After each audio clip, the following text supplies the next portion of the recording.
MP board के class 12 के सभी विद्यार्थियों, आज मैं आपको पॉलिटिकल साइंस के लिए एक ऐसा प्रश्न पत्र बताऊंगा ना कि एक ही प्रश्न पत्र में से आपको 45 से 50 नंबर कवर होने वाले हैं। चलिए शुरू करते हैं। तो सोवियत संघ के अंतिम राष्ट्रपति थे तो बोरिस येल्त्सिन। ठीक है, यहां पर अपन बात करते तो 1946 आ जाएगा। कोविड-19 कोरोना की जो शुरुआत निम्नलिखित में से किस देश में हुई? तो अमेरिका की, चीन की, इटली। तो चीन। क्योटो प्रोटोकॉल कब हस्ताक्षरित हुआ? 1997 में। निम्नलिखित में से किसे लौह पुरुष के रूप में माना जाता है? सरदार वल्लभ भाई पटेल को।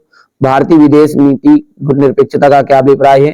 किसी महाशक्ति के साथ अपने को सम्मिलित नहीं करना तथा स्वतंत्र नीति का परिचालन करना। आगे बढ़ते हैं। तो ये आपका हो जाएगा यहाँ पर क्वेश्चन नंबर 2 है, क्वेश्चन नंबर 3, क्वेश्चन नंबर 4, 5 और ये 6। ठीक है, आगे बढ़ते हैं। यहां पर देखते हैं अपन कि 2001 में चीन विश्व व्यापार संगठन में सम्मिलित हुआ। विश्व बैंक का मुख्यालय वाराणसी में स्थित है। वैश्वीकरण से आर्थिक क्षेत्रों में प्रतियोगिता को जन्म हुआ आता है। ब्रिटिश इंडिया 2 हिस्से ब्रिटिश प्रभुत्व वाले प्रांत देशी राजवरों में था। नीति आयोग की स्थापना कब हुई? तो 1 जनवरी 2015 को हुई थी। चौधरी चरण सिंह ने भारतीय क्रांति दल का गठन किया। हो गया। इसके बाद में ये आप देख लीजिएगा यहां से। चलिए आगे बढ़ते हैं। यहां पर देख लीजिए,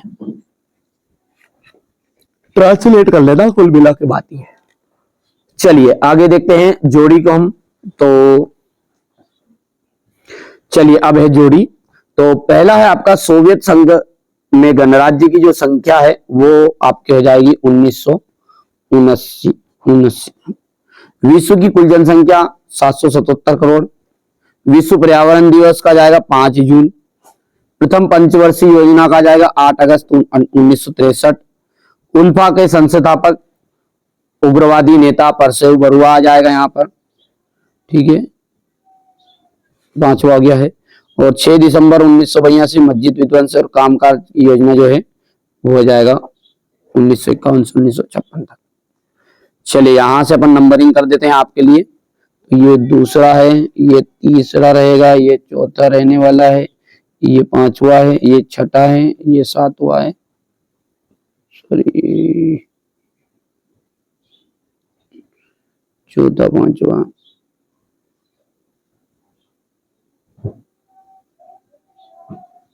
ये आपका छठा है, ये छठा है, और ये 7वां और ये पहला है। हो गया इतना। चलिए आगे बढ़ते हैं और अगला क्वेश्चन देखते हैं क्या कह रहा है। एक वाक्य में उत्तर। एक वाक्य में उत्तर। ठीक है, देखिए यूरोपीय यूनियन प्रधान के प्रधान अंग कौन कौन से हैं? तो आयोग, परिषद,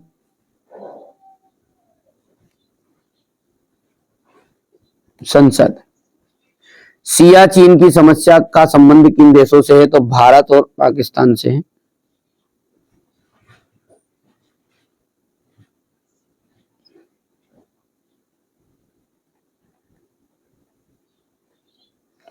ठीक है, ब्यूसन आयरिश सम्मेलन कब हुआ था? 1998 में हुआ था। हैदराबाद का भारत में विलय कब हुआ? तो हैदराबाद का भारत में विलय हुआ था 1984 में।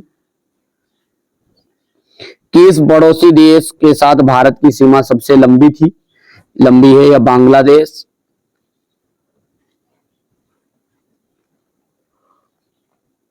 1977 का जो आम चुनाव है विपक्ष ने किस नारे पर लड़ा था? लोकतंत्र बचाओ।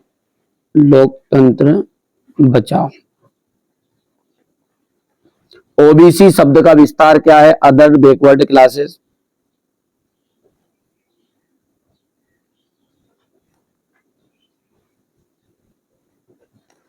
हो गया। यहां से अपन देखते हैं तो ये क्वेश्चन नंबर 4 वाला आपका इंग्लिश मीडियम वालों के लिए रहेगा। ठीक है, क्वेश्चन नंबर 5। सत्य सत्य आप कवर कर लीजिएगा। तो ये पहला आपका सत्य है, दूसरा सत्य रहेगा, तीसरा आपका असत्य रहेगा, चौथा जो है वो असत्य है, 5वां सत्य है, छठा आपका असत्य रहने वाला है। हो गया। चलिए क्वेश्चन नंबर 5 को यहाँ पर इंग्लिश मीडियम वाले बच्चों के लिए रहने वाला है ये।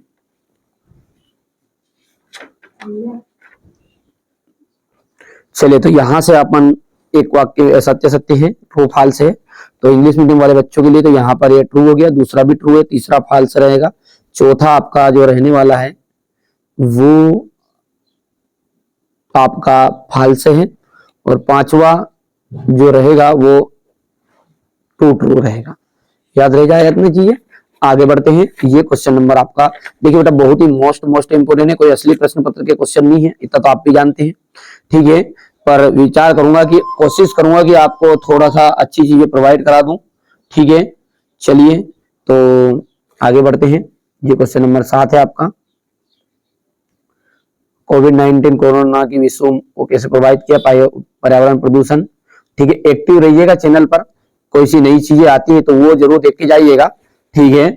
आर्थिक नियोजन से क्या अभिप्राय है, नीति आयोग की स्थापना क्यों की गई, विदेश नीति से आप क्या समझते हैं, शांतिपूर्ण सहअस्तित्व से क्या से है, इन कारणों से 1980 के मध्यवर्ती चुनाव करवाने पड़े, आपातकाल 1975 के प्रभावों का वर्णन कीजिए, क्षेत्रीय असंतुलन के प्रभावों को समझाइए, ठीक है। क्षेत्रीयवाद तथा अलगाववाद में क्या अंतर है, आरक्षण के पक्ष में विपक्ष के दो तर्क दीजिए।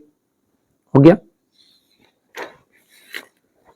ये हो गया आपका गैर कांग्रेसवाद से आप क्या समझते हैं, दल बदल क्या है लिखिए, सोवियत संघ विघटन की प्रक्रिया पर टिप्पणी लिखना है, हो गया। यूरोपीय संघ के गठन की कोई 3 कारण संक्षेप में लिखिएगा, देशी रियासतों में विलीनीकरण की क्या आवश्यकता क्या थी, राज्यों के पुनर्गठन की आवश्यकता क्या थी।